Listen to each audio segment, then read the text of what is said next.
Today, I'd like to tell you the story of how Nintendo randomly updated the Super Mario Galaxy 2 game for the Nintendo Switch and Nintendo Switch 2 family of systems. All of the little children and absolutely full-grown adults of the world were already surprised when Nintendo decided to give the game its own brand new storybook in the first place. But when, on a random Wednesday night in April 2026, they added one more chapter out of the blue, everyone was like, "What?" It was crazy. It was the Nintendo thing to talk about that week. Many wondered if this new chapter would have something to do with the lore established in the Super Mario Galaxy movie, which had released at the beginning of that month. Arlo certainly wondered. But at the very least, he just wanted it to offer a more satisfying ending to the storybook, because the original ending was pretty vague. And, he totally got that it was in, a hopeful way. Like, you're supposed to just fill in the blanks. It's the journey, not the destination. You know, do we need every story to end all wrapped up in a neat little bow? Can't we just be happy with something a little more open-ended and imagine what might happen next? I mean, sure, but, you make this precious little story about these little Lumas who are trying to find each other, and it, retroactively adds a lot of emotional weight to a game that was kind of dry when compared to its predecessor, kind of recontextualizes it. And now we're super duper invested, and then you go, will these two precious little Luma siblings find each other again? Dunno, hope so. It's kind of a jerk move. In GL. And so, Arlo read this final chapter of the Super Mario Galaxy 2 storybook for the first time, while recording himself and his screen so he could put it on YouTube after he was done. And he dearly, dearly hoped that he wouldn't cry in front of thousands of people. Epilogue. Journey. That night, the Lady of Shooting Stars had a premonition that a new star would soon be born. Usually on an occasion like this, she would invite a crowd of Lumas to the kitchen to celebrate. But this time, she decided to wait in the garden alone. In the grassy field below the night sky, only the sound of the wind could be heard. Sitting there reminded her of the first time she spied the hill through her telescope.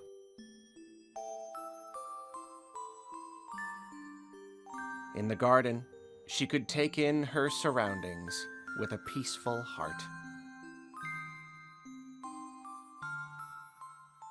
On this night, she spotted two streaks of light in the inky sky. Looking more closely through her telescope, she saw that one was blue and flying like an arrow. Chasing it was a purple light.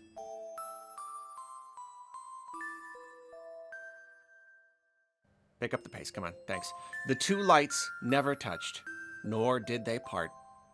In fact, it looked like they were playing.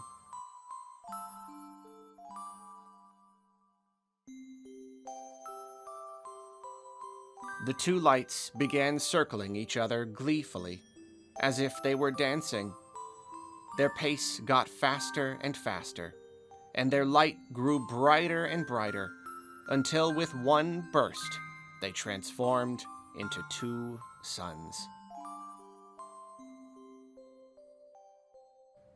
The twin stars continued to circle each other, bathing the garden with warm sunlight. As the sky turned blue, the sound of the wind seemed to turn into a waltz.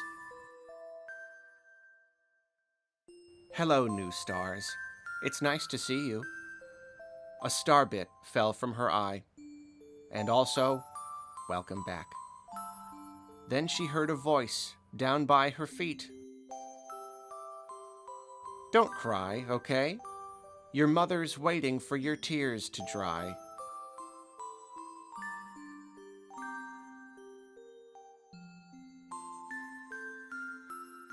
The lady kept her gaze upon the sky.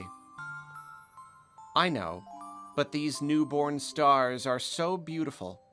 It's hard not to be moved. Their light is so new and bright.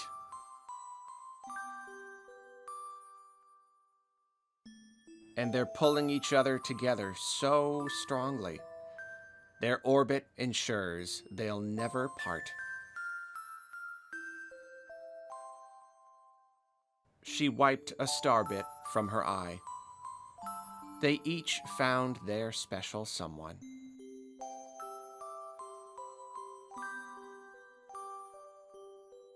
But when will I meet my special someone? The girl asked sadly. The lady's voice was kind.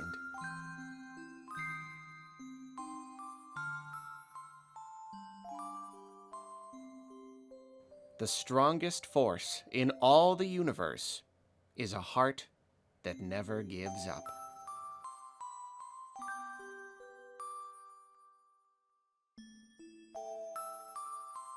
The girl regained her brightness and gripped the lady's hand.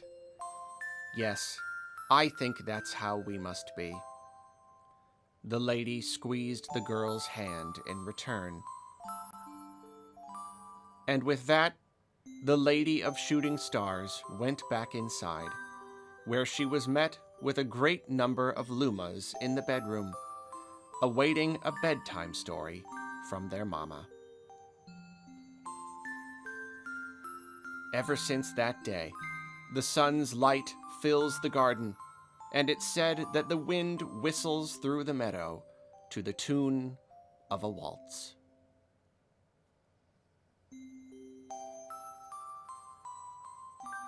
The end.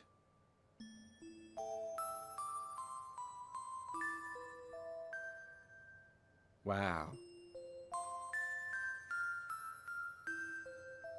Wow. I'm kind of confused. Who was it? Why were there? Hold on. Why were the two of them? Hold on.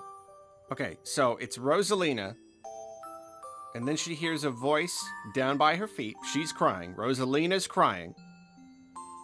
Right? But then the voice down by her feet, the little girl says, "Don't cry, okay? Your mother's waiting for your tears to dry." So the little girl is that, I mean, it could be Peach, right? It could be Peach, but it kind of just looks like a young Rosalina. But if it's a young Peach, why did she say your mother's waiting? Is the little girl her mother?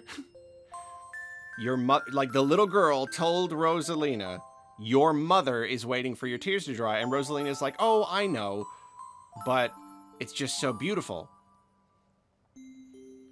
Like Rosalina is moved by the stars, which is called hold on. She wiped a tear for. They each found their special. But now it's suggesting that no, that is still Rosalina, right? That's not the little girl now because it doesn't have the earrings. Now, okay. When will I meet my special someone? The girl asked sadly. The lady's voice was kind. It's also a little confusing because at first the little girl tells her, don't cry. But then it says the little girl cheers up. I guess it's because she asked sadly. Okay, so it's really just that. Okay. Yeah, regained her brightness. But Rosalina was the one who was crying, and the little girl was saying, don't cry. So I feel like that's got to be Peach. But why is she only there? Is this like, it's like, is it a memory? See, because this it wasn't actually Peach, because now she's not there. And at the time of Super Mario Galaxy 2, Lubba is like this is, that took place before. This has to be in the future. This takes place after because the two Lumas found each other again, right? Am I? What am I missing here? I guess I'm not. I don't know if I'm missing anything. Is it just like the spirit of Peach as her little sister is like her memory? Yeah, because she refers to Mario. She talks to Mario about Peach being his special someone. And she's like, when will I find my special? So this is like, is she like conjuring the memory of Peach as she knew her as her little sister? That must be what's happening. The perspective was a little bit confusing, but I think I get it now. I think that's what's happening. I'm pretty sure. Okay, so yeah, no, that is very, very precious. That is it seems they did find each other again. And they formed what's called a binary star system. That's when two stars are caught in each other's orbit. And that sounds very crazy. That sounds. I remember feeling like that sounded very fantastical. But apparently, the majority of stars in the universe are binary systems. Isn't that interesting? That's like the most common way you will find stars is like entangled in each other's orbit, which is really cool because then they're constantly like pushing and pulling at each other, and it creates like a lot of chaos and like I don't know, it's really neato. I also like how it refers to the waltz, you know, like the the observatory theme. It's basically, I don't know, kind of baking that itself into the story. Kind of like, again, kind of retroactively, like kind of recontextualizing it, you know? It's like, it's not just the music that's playing in the video game that you're playing, but it's like, no, that's the music that like people can kind of just hear in the garden. That's really nice. That's really, really nice. Yeah. That was good. That's really sweet. And with that, Arlo finished reading the book and came to the end of this video, which he had recorded in a very gimmicky kind of way that will probably make most people mad. They probably will not stick around until the end. They will be too annoyed with the gimmick. But that's okay. Sometimes you gotta just, yeah, I don't know. The end.